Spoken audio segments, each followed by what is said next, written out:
Millions of car insurance claims get filed every single year, and a ton of them get stuck in this legal gridlock that can drag on forever. But what if there was a way to just bypass all that courtroom chaos? Well, one of the country's biggest insurance companies thinks they've cracked the code, and it could completely change how accident disputes are handled from here on out. So let's dive in and untangle this whole thing. And really, the key to this entire shift is right here, in this one powerful phrase from their new compromise manual, a win-win situation. It sounds simple, right? But that single idea is the engine behind a massive overhaul designed to slash settlement times. So what does this win-win approach actually mean for you, as a driver? To really get it, we're going to break it all down. First up, why was this change even necessary? We'll look at the court case gridlock. Then, we'll explore this win-win detour they've built. We'll get into the nitty-gritty of the new rules, see what the old, painful process looked like, and figure out who's actually eligible for this new system. And we'll wrap it all up with the most important question of all. Is this really a win for everybody? So, first things first, the court case gridlock. Why tear up the old rulebook? Well, the short answer is the old system wasn't just slow, it was pretty much broken. And, the manual itself is surprisingly honest about the problem. It points to a large number of legal claims pending, which is, a very polite way of saying the whole system is totally clogged. We're talking about a huge backlog of accident claims just sitting there, stuck in legal limbo, racking up massive legal fees and delaying payouts for people who really, really need them. So that brings us to the big question, right? How do you fix a legal logjam on this scale? As it turns out, the answer isn't to build more courtrooms. It's to build a bypass. And that bypass is what we're talking about next, a win-win detour, which is officially known as the compromise settlement. Think of it as the alternative route designed to get you around the traffic jam of the traditional court system. And the engine behind this whole process is a system called Adalat, or the People's Court. It's a really well-established way to handle disputes outside of the main courts. It's designed to be fast, affordable, and, this is the most important part, legally binding.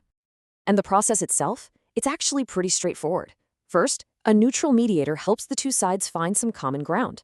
Once they reach an agreement, it gets written up formally. Then the court gives it an official stamp. And boom! That agreement is just as binding as a regular court decree, but it happens in a tiny fraction of the time. Okay, so what's actually different in this new manual compared to the old one from 2019? This is where we get into the new rules of the road, the stuff that's going to affect drivers and claimants directly. Now, one of the biggest changes, a huge one, actually, involves disability claims. See, the 2019 manual was kind of flexible. You could get a certificate from your own doctor. But the new 2025 rules, way stricter. Now you need certification from an official medical board. The bottom line here, the burden of proof on the person making the claim just got a whole lot heavier. Okay, now here's something that used to be a huge gray area. Accidents involving a driver with a learner's license. The old manual just didn't mention it. The new one, though, explicitly allows for a compromise settlement in these cases. It creates a clear path forward where before there was just nothing. Now, this next change, this one shows a real shift toward, more practical, common sense solutions. It used to be that if a vehicle was overloaded, a compromise was completely off the table. Now, a settlement is possible, but with a deduction for what they call contributory negligence. Basically, they dock you a bit because your actions contributed to the risk. It's a much more flexible and realistic approach. All right, so we've seen the new rules for the shortcut, but to really get why this is such a big deal, let's take a quick look at the long, winding road it replaces. Let's go inside the insurance HQ to see the standard process. Just look at this flowchart. It looks like a maze, right? Each one of those boxes and arrows is a step in the standard process. That's a form, a report, a deadline. It's this bureaucratic nightmare that can easily drag on for a year, maybe even more. This is exactly what the compromise settlement is designed to help you avoid. But, and this is a big but, this fast track isn't for everybody. There are some very specific rules for who gets to take this route. So the question is, when can a deal actually happen? All right, so let's break it down. Deal or no deal? On the left, you've got the cases that are a good fit for compromise, things we've talked about, like learner's licenses or vehicle overloading. But then you look at the right side, and you've got the absolute deal breakers, cases with fake licenses, major permit violations, or unauthorized passengers. They're immediately out.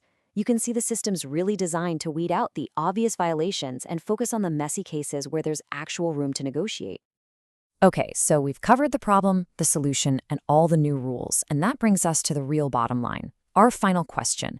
Is this all about faster payouts for victims, or could it actually mean less protection for people? I mean, on paper, the intended win-win looks fantastic, right?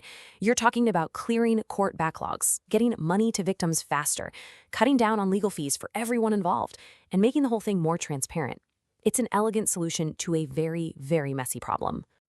But let's circle all the way back to that opening quote. A win-win is the goal, sure, but is it the reality?